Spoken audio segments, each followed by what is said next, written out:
Hey, tourpreneurs, it's Mitch Bach, and just a quick note before we begin today's episode.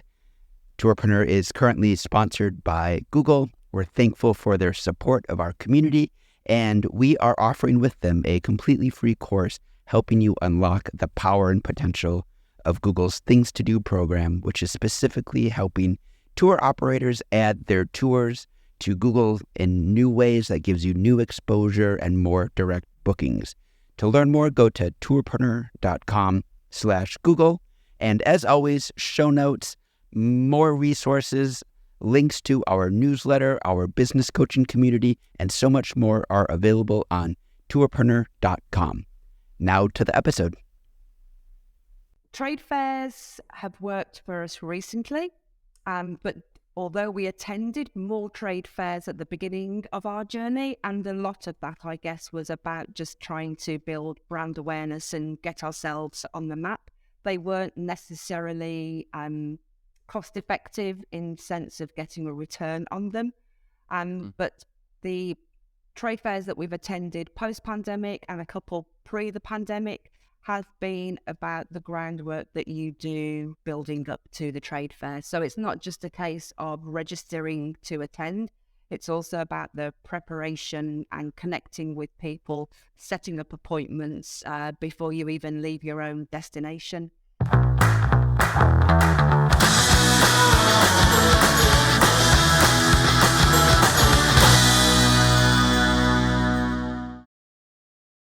All right, so I've got Ruth Franklin sitting with me. Hi, Ruth. Hi there, Matt. How are you doing? I'm excited as hell that you are the first person to come on the Tourpreneur Multi-Day podcast. And I'm very excited that I'm the first person to sit in the hot seat. Wonderful. Let's if we have a good conversation, then maybe I'll be able to convince someone else to come onto the show as well. But just to jump into things, obviously Ruth is quite a prominent member of our industry, but I'll give everyone a quick overview for those who are not familiar with Ruth. Co-founder of Secret Paradise. And actually, this leads to probably, before I even continue with the intro, Ruth, you have to answer a question for me that you have probably answered 10,000 times before.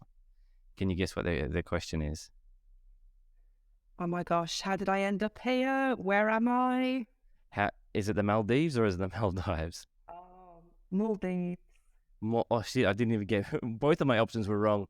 It's the Maldives. Correct. The Maldives. All right. So Ruth is from Secret Paradise in the Maldives, a tour company that I'm a huge fan of. They do they have a real focus on community-based tourism with an educational and sustainable angle.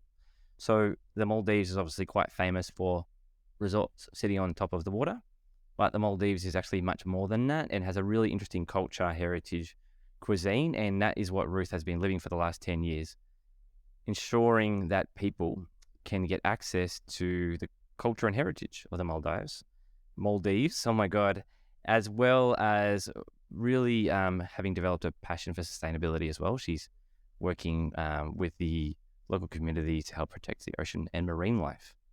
How does that sound as an intro, Ruth? That's not bad going. Wow, far out. Let's see if I can raise the enthusiasm levels a little bit later. All right, Ruth, how did we meet each other? Through Tourism Tiger. That's right. So I can't remember if Kelsey Toner connected me with you or it was the other way around. But you two guys were the connections right back at the beginning. Right. Yeah, so when I was still running Tourism Tiger full-time, and obviously for anyone who's listening, Tourism Tiger is a web design agency 100% specialized in tour and activity operators. Ruth reached out to me to get a website built. I think you were one of the first 10 people who reached out just as when we were getting started. And you've been... That has? Yeah, you've been through one rebuild. You've been through one rebuild, and it's a beautiful website, secretparadise.mv. But how has the website gone for you? It's been very successful, and I think for us in terms of it's a lot about education and information, because what we do is a very different aspect to people's perception of the Maldives. So it's very important that there's a lot of background information on there. But from a selling point of view, it's also proved very successful, and certainly post-pandemic, we've seen a growth in our online bookings pre-pandemic. So that's always a positive. Yeah, wonderful. That's great. So don't worry, if you're listening to the podcast, I don't plan on turning this into a 45-minute plug for Tourism Tiger. The topic for today is going to be how Ruth developed her B2B side of the business. But before we do, it's episode 1. We need to get through some definitions. Ruth, what is B2B? B2B is business to business. So you're a business, you're a tour operator, and you are connecting with another business who is selling tours and travel. And what's a DMC? This is a really good one because right back at the beginning, I had no idea what a DMC was. I had to go away and Google it. So it's a destination management company. And so that would be an in-destination company who are operators and providing local knowledge and services to the businesses worldwide, be they tour operators, travel agents, who are selling travel in those destinations or who want to operate their own products in that destination. Wonderful. And one lucky last for the Walking Human Dictionary of tour and activity operator terms, OTAs. Oh, online travel agency. So where you put your own products up onto the web and it's sold with a commission, somebody such as Viator, which obviously is probably the most popular and well-known brand.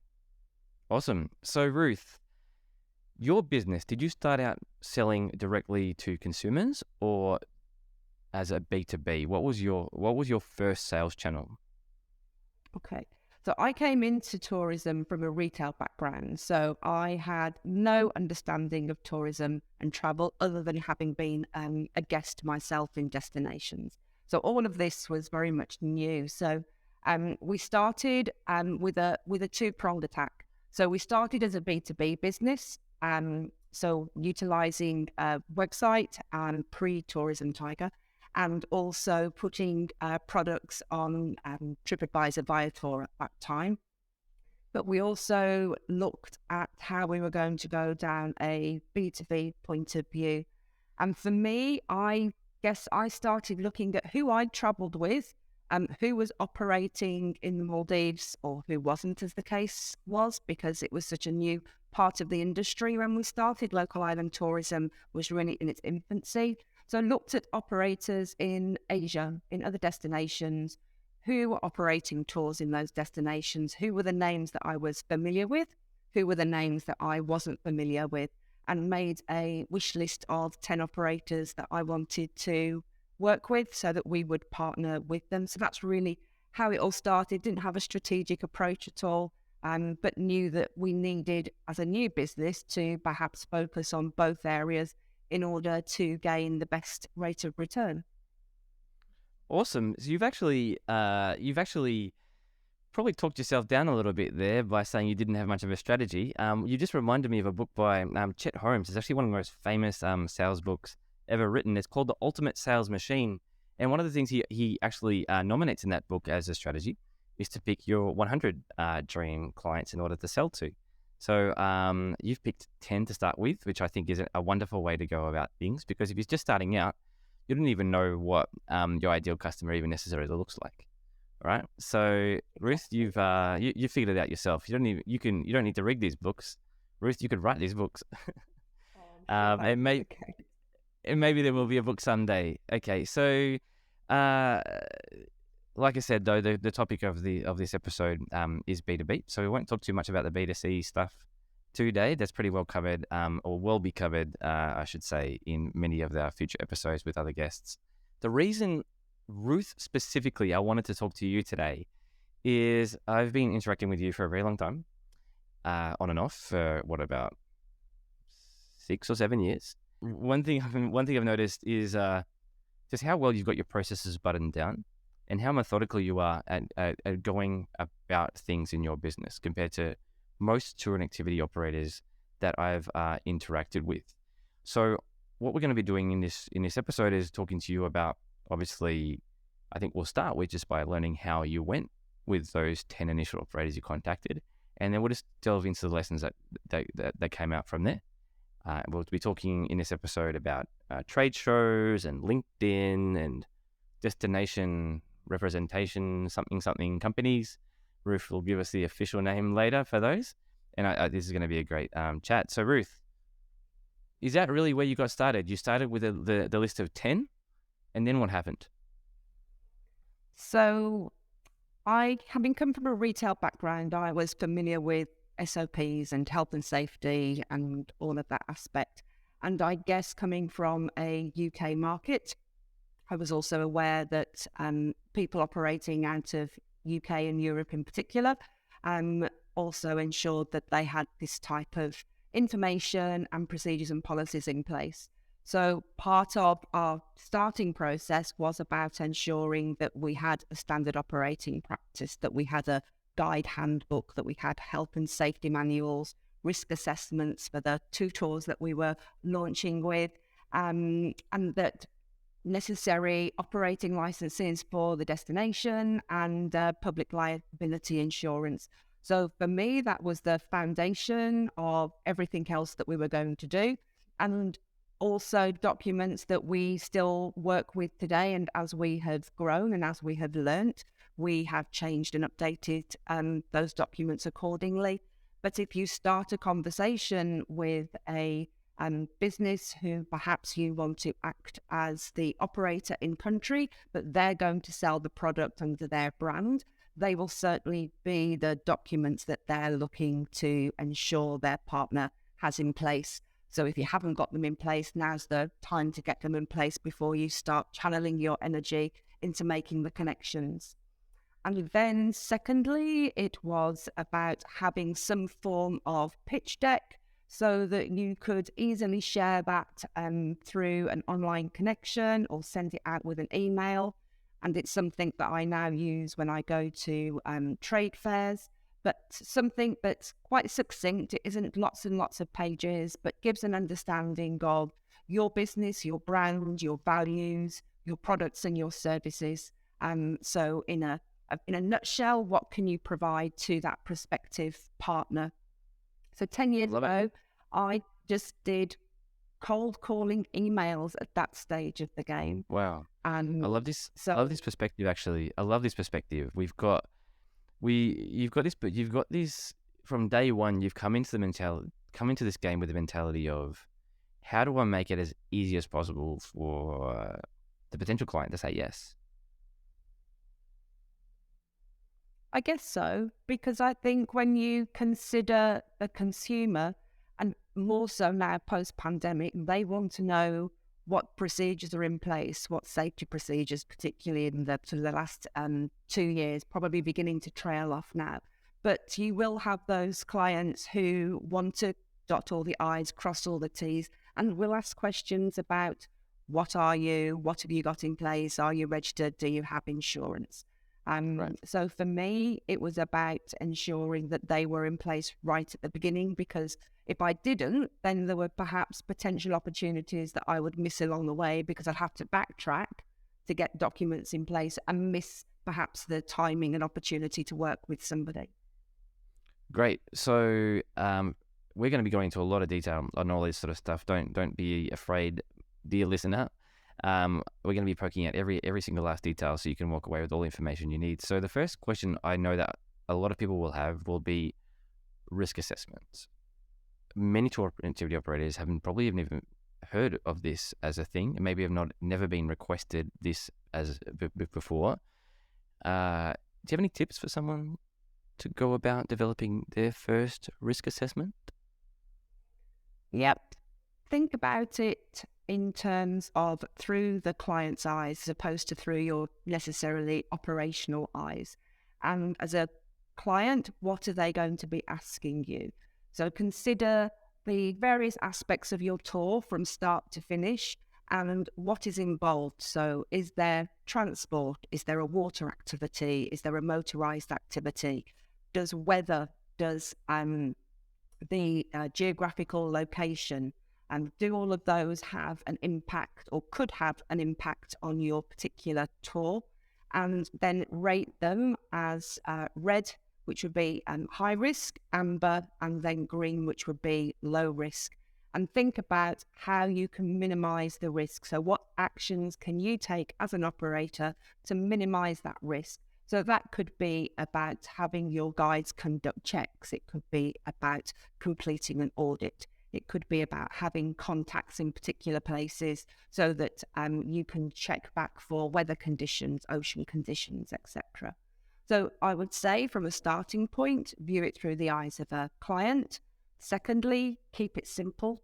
Don't make it into a document that's going to just gather dust on the shelf. It has to be a working document. And get your guides involved, because they are the people that are on the job. They're out in the field. They'll have an understanding of perhaps some of the obstacles and challenges that they face that could also be seen as potential risks from a client's point of view.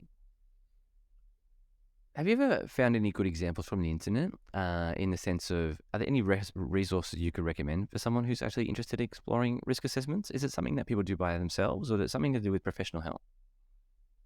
Something you can do by yourself. Again, for me, it came because we had to have them in my retail environment. But if with a lot of things, with a lot of policies, if you just type into Google the policy that you're looking for, you will get a ton of examples. So I would perhaps tap in something along the lines of tour guide risk assessment, travel and tourism risk assessment, and see what pops up.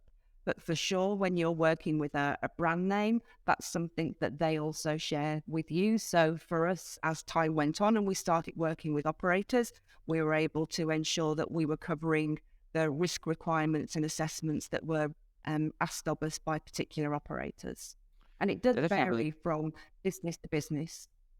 Nice. That's actually a really good example of how you can get a resource. You can just talk to your partner and say, hey, I'm still working on mine. Do you have any examples of great ones that you've seen before that I can have a look at and maybe get inspired by? Yeah, for sure. So easy. So easy. Okay, so before we move on, there's another big question that I know that people are screaming down their headphones, and that is, do you have a recommended public liability insurance provider? Not from an international point of view. We use a locally based insurance provider, so I can't help on that one, I'm afraid. There we go. It's probably the first time I've ever heard you say no to helping, and that's just because you physically can't. Yeah, that's wonderful. So, and it just occurs to me actually that if someone is thinking of doing a risk assessment, I know that Peter Simon's listening to me right now, speaking through my microphone and saying, Matt, if you don't mention ChatGPT-3 as a potential way to get suggestions on your risk assessment, I'll murder you. So Peter, don't murder me. The suggestion is now made.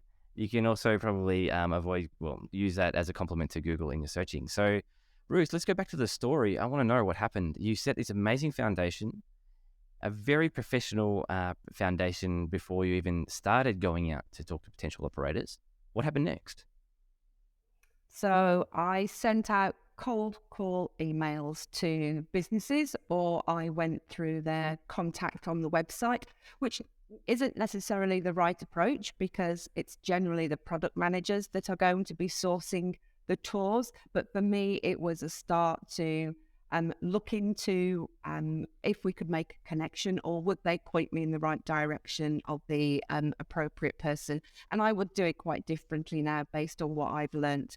But I think what you have to remember, you are reaching out to a company, but you're reaching out to people within that company. So exactly as you would engage with a direct client, you want to give them a vision, you want to get them enthused about your product and your destination. So it has to be an interactive conversation that isn't necessarily a sales pitch, but is more about setting the scene of what they can do, why you are different, and why they should work with you. Right. So then from, sorry. Yeah, we've got a 1 second internet delay, but it's okay. It'll get edited out. So I was going to say, you have learned a lot. So I'm going to start again. So Ruth, obviously you've learned a lot of lessons over that time, right? So if you could go back to your 10-year younger self and let her know all the lessons you've learned, how would you go about it? What is the best way to go about approaching a potential partner? I have seen in the last 4 years great success through using the LinkedIn platform. And whilst pre the pandemic, I was registered on there. I had my own page. I had a business page. I wasn't using it effectively, more fully, I guess. And so in the pandemic, I really got to grips with LinkedIn in the sense of ensuring all the information was correct and up to date, and started posting relevant information. And at that time, I think we were one of the few businesses in the Maldives that was actually communicating about what was happening, what the requirements were, how we could then start to travel, because the Maldives was fortunately the first destination to reopen post-pandemic. So used it as a communicating tool, not just for our consumer client and guests, but also for the B2B side. So it may not necessarily have been about talking direct to partners that we had, but also engaging with the travel industry as a whole to keep them abreast of what was happening in the Maldives. And then in Yeah, terms nice. of and then in terms of building business connections, I would comment on relevant posts. I would start to look at who else was on the platform, again, referring to a new list now that I had of operators that perhaps I thought that we were suitable for them to work with. And not using it as a hard sell. So I would then reach out to individuals to link with them and connect, and just put a hi, read your article recently, found that really useful. Again, engaging in a conversation to build a relationship with, which may have been over a few weeks before I put in, if you're ever thinking about adding the Maldives to your portfolio of tours, then drop me a line. So it's about establishing yourself in the platform as an expert in your field. So for me, it was Maldives and sustainability, and ensuring that the posts I was seeing from others in my feed replicated my level of interest. But also LinkedIn's a great platform to learn from. You mentioned earlier about Chat GPT and AI, and there's an awful lot of that being discussed on LinkedIn as well. So it's not necessarily just about connecting to people you want to work with or people that you want to partner, but also from a learning point of view as well. Right. This is fascinating. Definitely wasn't expecting to hear that LinkedIn would be such a big source of business for you. So are you happy to quantify that a little bit? So since you really engaged with LinkedIn, how much new business have you driven? So when we started operating the tours with the partners we'd connected with during the pandemic, so that was 2022, we've done over 250,000 in revenue from Wow. 5 businesses that we connected with, and others that we're still in conversation with. So Wow. definitely it was a worthwhile investment, because it was during a period of time where there was no revenue streams. So anything was going to be a bonus. And Wow. definitely for us, from a sustainability point of view, the conversation post-pandemic has obviously turned to sustainability, responsibility, whichever buzzwords that you want to use, which they weren't when we started off 10 years ago. Sorry. So $250,000. I have to jump in and poke at this a little bit. So in your experience, though, so these are new operators that you've signed up. They've sent you over $250,000 in business. In your past experience with previous partners, how many of them will come back the next year and bring another group, or 2 or 3 or 4? So all of those businesses are long-term agreements. So unless Wow. we were to do something really sinister and bad, and we had a really, really bad experience, then that would be repeat business for us. Wow. So just to make this absolutely crystal clear for anyone who is half focusing on this conversation, what you're saying is effectively, even if you were effectively to stop using LinkedIn today, this $250,000 you've already generated from your partners is not just going to be $250,000. We're talking about the potential for multi-million-dollar revenue stream over the next 10 years. Yeah, sure. And in some cases, some of those partners are an FIT, so they're tailor-made. So we may only get 2 packs here and there. But there are partners there that are group travel partners, and we will operate 6 to 8 trips for them over the course of 12 months, which in turn could increase in terms of the number of departures or the number of clients that are on each departure. So yes, there is a potential for growth out of that revenue stream. Right, so we have to do a bit of a pause on terminology there. 2 packs, that's referring to 2 people. For those people, to save people Googling it, and FITs means effectively just consumers. Is that the best way to define it? Yeah, fully independent traveler. So they're not traveling with a company or a guide or a group. Cool. So you mentioned connecting with people on LinkedIn. You also mentioned that typically the people who are managing this kind of thing are product managers at larger. So is that the kind of person who you're looking to connect with? Product managers, maybe CEOs, people who've started similar businesses. I think the more people that you connect with within a particular field will give you source to other contacts, because then you get seen by their contacts and their contacts' contacts. So it's sort of an ever increasing contact list, and then you can choose to connect who you want to actually get into a conversation with. So are they the right person for you? So you might speak to the CEO or the general manager, but they may not necessarily be the right person who's making the decisions at a destination product level. And that is either they will pass you on to that person, or you then need to go and search. And LinkedIn has various paid channel mechanisms where you can search for people by their job description, by the type of business. Not something that I have used. Everything that I've achieved has been through organic search and connections and utilizing the platform. But if there's anything I know about you, you would never use a shotgun approach or a scattergun approach. You were relatively precise and targeted in how you went about it. So how do you determine not just the job title, we've already discussed that, but what other factors are there that you look at when you're trying to figure out what kind of businesses you want to connect with? I look at what their values are. So do they share the same values as ourselves?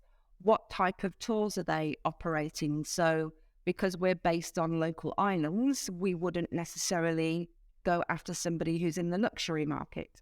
Are we the same? Are we getting a similar type of audience or customer base? So that could be with regard to demographics. It could be with regard to age. It could be about the type of travel that they're looking for.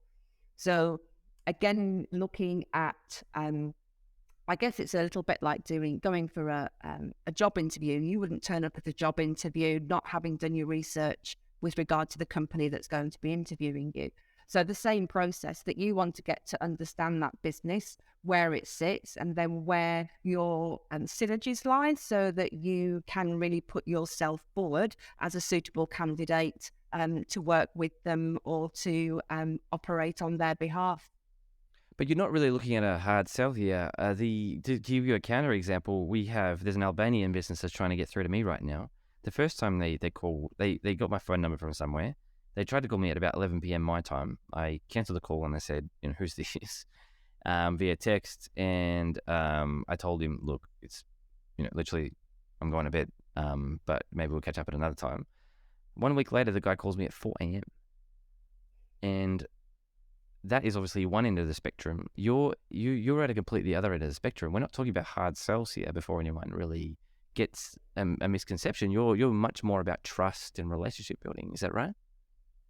Yeah, it is, because it goes back to the point I mentioned earlier, that you are dealing with people in as much the same way as you're dealing with a direct client or guest, that you would be building a relationship with them. You want them to trust you in order for them to purchase your product and travel with you. So connecting with a business company is exactly the same. You need to gain their trust in order for them to consider that partnership. And building relationship takes time. It's not something that happens overnight. And I certainly wouldn't be looking to go up to somebody and say, hey, work for us or come work with us. We want your product. You've got to take your time slowly and develop that relationship, because for me, it's about a marathon. It's about building a foundation that will have a strong base for the future, as opposed to it being a sprint where you get the reward, but perhaps it doesn't hang around for long. Yeah, absolutely. One thing that we haven't mentioned yet is that my tour company is actually talking to your tour company about you being a supplier to us. And that is, like I said, we've known each other for 7, 8, 9 years, whatever the number actually is. And that's a pretty slow burn. That's an example of a marathon, not a sprint, right? It's consistently, day in, day out. You haven't just been adding value to the community, which is obviously a huge thing that we love working with operators who add value to the community. Every time I email you, you respond professionally, you respond quickly. You showed up to a call with our team fully prepared for the call in a way that very few other operators have shown up. Because I'm on the other side of the desk, I can actually see how many other potential DMCs act when someone gets in touch. Ruth came, Ruth, I'm talking about you in the third person. Ruth, you came fully prepared to the call. You researched our business. You had lots of ideas as to how to run a great tour. You took notes during the call, and you sent a summary of the call afterwards. You were the only person who has ever done that with us. That set of actions. Now, for Ruth, someone like you, Ruth, this just feels obvious to you, right? But the reason I'm highlighting it is because it's clearly not that obvious. People just don't consider this. But these little touches of professionalism, if you just introduce them into every single aspect of your business, will make such a huge difference. Anyway, that's a bit of a digression that I wanted to add there, because you won't find Ruth tooting her horn to her own horn too much, so other people have to do it for her. So Ruth, LinkedIn. Let's finish off with that one. But are there any additional little tips about LinkedIn that you'd like to give people before we change topic? Utilize it as you would Facebook, in the sense of go on there every day, make a comment. You don't have to post every day, but when you do post, make it worthwhile. And if you're resharing a post, ensure that you add your own comments, not just a reshare. But don't use it like Facebook in the sense of it's a social community. It is a business entity. So ensure that your thoughts and processes and how you operate on there reflect that. All right. So conspiracy theories about the death of the electric car and then the revival of the electric car, for example, maybe not the place for LinkedIn. Keep that sort of shit to Facebook. Oh, shit. I just swore twice. All right. I'm going to have to come back to the start of that sentence. So yeah, I'll take that thought again anyway. So effectively, maybe keep the personal rants to a minimum, and the hot takes that maybe you don't really want to share with your friends. But also be social and show a friendly, personable side of yourself. It doesn't have to be business, promotion all day long, right? Correct. Yes. Yeah. Again, it's Cool. about you're building a relationship through what you post. So people are taking a call on the type of person that you may be, based on the information you're sharing and how you write your comments. Cool. And if you were to see that I was going to be attending ITB Berlin and two of our team are attending ITB Berlin, you'd probably just reach out to them and say, hey, do you want to get a drink? Oh, Or do you want to come? Oh, well, there you go. There we go. I'll make sure my team gets in touch with your team. So what a great transition. Let's talk about trade fairs. There's been a lot of chatter about trade fairs in the community, some negative, some positive. I suspect that it's not just about going to the trade fair, is it? There's a lot more work to it than that to make it really effective for you. So let's dive straight in. Ruth, where should we start when it comes to trade fairs? Trade fairs have worked for us recently, but although we attended more trade fairs at the beginning of our journey, and a lot of that, I guess, was about just trying to build brand awareness and get ourselves on the map, they weren't necessarily cost effective in sense of getting a return on them. But the trade fairs that we've attended post-pandemic and a couple pre the pandemic has been about the groundwork that you do building up to the trade fair. So it's not just a case of registering to attend. It's also about the preparation and connecting with people, setting up appointments before you even leave your own destination. And I think it's important to look at the type of trade events that are out there and select the ones that perhaps fit your market, fit your niche. For us, in terms of, are there opportunities to attend travel shows that are focused on sustainable, responsible and travel? But you can also make savings by perhaps connecting with your tourism board. Can you actually go along with them? So, for example, ITB Berlin this year, if we were to attend with Visit Maldives, it would cost us around about $800. If I were to just buy the ticket online for 3 days and attend as a visitor, it would cost me around about €100. But by doing that, I don't get any exhibition space, so I don't have my dedicated space. I perhaps need to set myself up in a coffee shop somewhere. And for some businesses, and particularly if it's your first opportunity, that may be the best way to go, because it then allows you to do a lot of walking around, as well as having an area where people can come and meet you. If you have a designated area, if you're sharing a stand with your tourism board, for example, then it does mean that you have double exposure, because once you're registered, you would generally, for the larger travel events, have access to an online portal where everybody who is exhibiting together with buyers and visitors will be listed. And if you're on your destination stand, you're getting your own listing together with being listed on the destination stands listing as well. So a bit of a double whammy that you've paid for. In terms of expenses, you also need to take into account your airfare, accommodation, general living expenses while you're there. So it isn't necessarily a cheap method, but for a business that really does want to connect face-to-face with its top 10 wish list, or with people that they're already working with, and in the post-pandemic area, there is a lot of opportunities for face-to-face meetings, just to be able to get into that habit of coming away from the virtual side of it and meeting people face-to-face and talking about business and how you can move forward.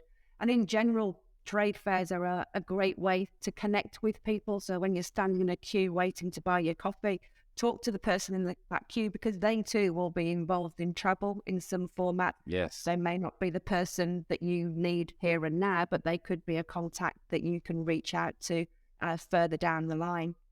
And also they're a great learning opportunity with seminars and presentations.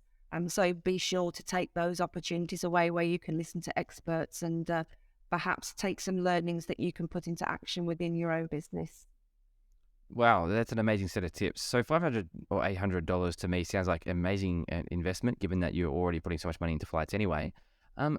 So that people can get an idea, obviously this is going to vary a lot by year, by destination, by your niche. But when you put yourself in the exhibitor directory and you're available for people to make appointments with you, in general, for a major conference like ITB, how many people will actually reach out to you versus you having to reach out to them? So if I take WTN, for example, because then that's concrete numbers. So with WTN over the 3 days, I had contacts with 15 of our current partners that we've been working with. So that was the first time that I had actually met them face-to-face for a number of years, because I don't travel back to the UK very often. And then I had 20 new contacts that I had gained over the period of time through the pandemic and then post-pandemic. So people that I was already connected with, we were in conversation. Some of those that we had already progressed to building itineraries, but we hadn't signed anything off. And others, we had just done a connection on email, and we'd had no further discussion. And then in regard to people searching me out, I had 10 appointments requested for other businesses. Generally were smaller businesses, so smaller B2B travel agents or travel advisors who had sought me out through the portal and had connected. And out of those 10, how did you go? So out of those 10, I'm in contact with 3 of them where we have already done quotations for them. So they're working on an FIT basis. So they just send quotations through on a tailor-made point of view. The others, we've exchanged information and we'll reach out again as I come up to ITB to connect with them. But for some of those, putting the Maldives into their portfolio or offering it in the way that we offer it was not quite right for them at this moment in time. But if I go back to when we started our journey and looked at the trade fairs that I attended then, I would probably only get 2 or 3 people reach out to me through the portal. There were more people at that point in time that would approach the stand and come and talk to you, but far less, I feel, that happens these days. People come to the stand because they want to speak to you or they know you and they just want to say hi. So it does really highlight the work that you need to put in beforehand. So that could be scrolling through the directory and finding the businesses that you would be interested to speak with and dropping them a connection to make an appointment. It could be reaching out to your contacts on LinkedIn who you aren't engaged in business with and asking if they're attending. And I do a email to our current agents and businesses and just put my calendar on there so that they can schedule a meeting with me. And it's all then there online, so it doesn't have to go backwards and forwards. They can see when you're available and when you're not, and can book it really easily. Right. So it seems to me like the value then of trade shows is that it condenses time because rather than having conversations spread out over months and months with dozens of different people, it's all happening in a super accelerated way over the course of 3 days. And I doubt you're closing it all in pretty much any deals on the spot, right? But at least you're able to significantly advance a ton of conversations in a very short amount of time and then go home. And then, that's a great question. You've taken away all these leads. How does someone convert those leads into a solid working relationship and business? Okay, so I would send out a follow-up email summarising what we talked about, perhaps put the pitch deck in there if I haven't shared it with them previously, or put in information that was pedantic to what we've been talking about. And then I would do that at the end of the event. So on day 3 or the day after the event, that's the first thing I do. I make time for. So I connect with everybody that I have had those conversations with, or I might have picked up business cards, because another top tip from me would be make time in your agenda to actually walk around the travel exhibition itself, because you never know who you might see in terms of a business that you haven't picked up on previously, that they may be offering a product in your destination, or they may be offering tours in another destination and perhaps your destination isn't on their list. So again, it's just an opportunity to start a conversation and introduce yourself face to face. So once I've done that initial follow-up email, dependent on the location where I am, I tend to take some time out because it means I'm in Europe. So I get back to the UK to catch up with family and friends. So I would say to people, I'm back in the Maldives on a particular date. So they know that they're not going to hear from me in that period of time. Or if they do connect with me, there might be a delay in my reply. And then post that, I will move it on to having a further virtual call with them to perhaps discuss more needs, or to send through a proposal that then has a feedback with. But again, for me, once I've done those 2, it's not about sending out email after email after email going, hello, have you forgotten about me? It is about realizing that they have businesses they operate, so they may be in the middle of a busy sales period, or they may be finalizing products for next season, and you're just not going to be part of next season's portfolio. You're going to wait for the following season. But then just periodically, I will send a follow-up. And if I'm sending a follow-up, 9 times out of 10, I'll always get a reply, and we know where we're moving forward. Right. And one tiny detail I just want to ask. These follow-up your email you're sending people, I'm assuming that during the meeting you're taking a whole bunch of notes. Are you sending the follow-up email to people right away? Or are you waiting? So a 3-day event, I would send my follow-up emails on the day after the 3 days events, because then I just know it's a job done, it's being sent through, and then the ball's in their court. Because likewise, they'll have follow-up emails to do. Some people might also be traveling, but I know my email is in their inbox. And yes, there are occasions perhaps where your email is further down because of all the other emails that are coming through. But in my experience, a further follow-up email then gets the conversation going again. So the people who don't have success at trade fairs, beyond what we've talked about, what are they doing wrong?